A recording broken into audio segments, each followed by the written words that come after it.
Have you ever had conflict? Have you ever had tension between yourself and another person? I'm pretty darn sure you have, because it happens to us all.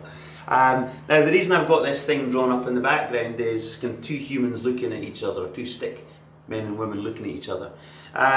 In the last little while, I've had quite a few conversations with clients, with people in my network, and talking about those crucial conversations that need to happen between two people to move on to a better place. Now, one instance just very recently was the leader of the business and a key member of the team weren't necessarily seeing eye to eye, and there needed to be some kind of conversation before we could move forward. Just this morning I had a conversation with a client who unfortunately is currently having a bit of a tense time with someone that works in a client's team, and they need to be getting on better in order to get the kind of results that the business is looking for. Now the reality is with any of this, it's about human to human contact and conversation.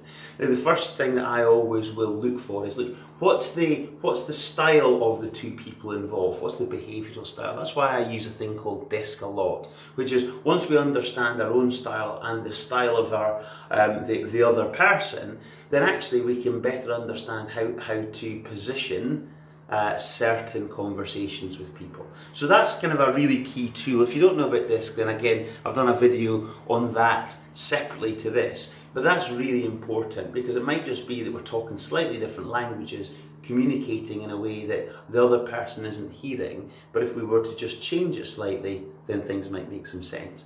The other thing, and again, this is not rocket science, and it's teaching maybe people to suck eggs here, but it's like, just have the conversation. Stop dancing around and stop worrying about what if I say this, what if I don't say that. Just have a conversation. If you go into a conversation with positive intent and you can think about, okay, how do I frame this so that people understand the intent that's going into this and what the desired outcome would be coming out of it, have a conversation. Be honest.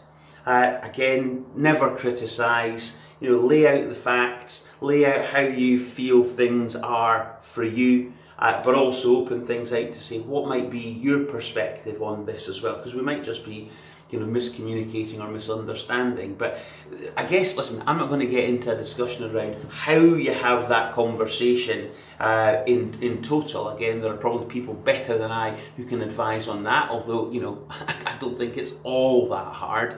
But go in, have the conversation is the first thing, because guess what? Not having the conversation I've found that if people bury their heads in the sand and hope the problem goes away, it never does. It always gets bigger and worse, and the consequences are far greater. So have the conversation, and hopefully we'll get to a better place out the other side of that. Anyway, hope that's helpful. Catch up soon.